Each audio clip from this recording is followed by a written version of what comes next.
Nous lisons dans Apocalypse 2, 12, 13. Écrit à l'ange de l'église de Pergame. Voici ce que dit celui qui a l'épée aiguë à deux tranchants. Je sais où tu demeures, je sais que là est le trône de Satan. Tu retiens mon nom, et tu n'as pas renié ma foi. Même au jour d'Antipas, mon témoin fidèle qui était mis à mort chez vous, là où Satan a sa demeure. Cette expérience parle de la troisième période de l'histoire de l'Église.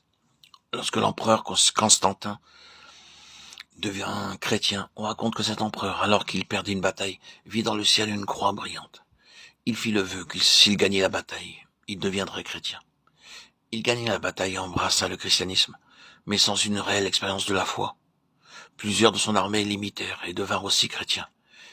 Il en résulta l'entrée de pratiques païennes et par elles la chute de la chrétienté.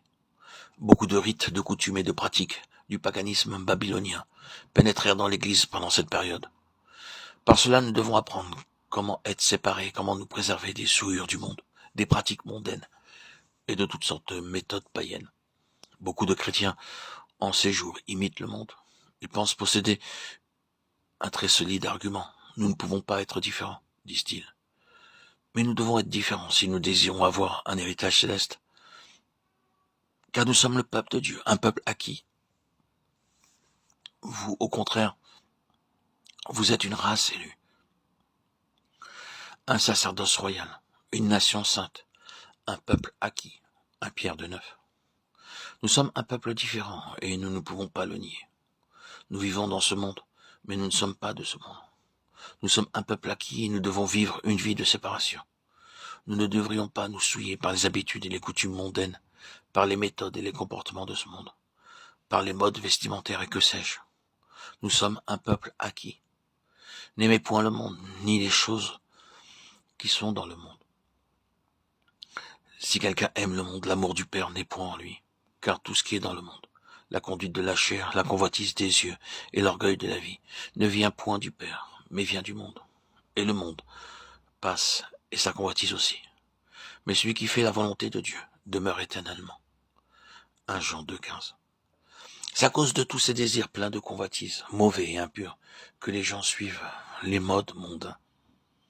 Il n'est pas besoin de nous leurrer nous-mêmes en disant que ceci est à la mode et cela n'est pas à la mode.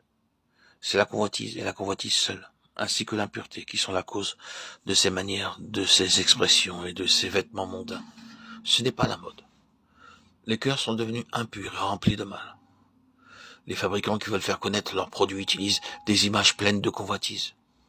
Nous ne pouvons pas éviter de les voir. La musique moderne, les images, les livres modernes, les magazines sont luxurieux. Les habitudes sont pleines de convoitise. Et les toilettes modernes, qui habillent à moitié, sont honteuses. Si nous allons après le monde, n'espérons pas être qualifiés pour le royaume de Dieu. Nous sommes séduits par les gens mondains, mais grâce soit rendue à Dieu pour la grâce qu'il nous a donnée de nous conserver sans souillure et de préserver nos vêtements de toute tache du monde. Sinon, nos pensées seraient souillées.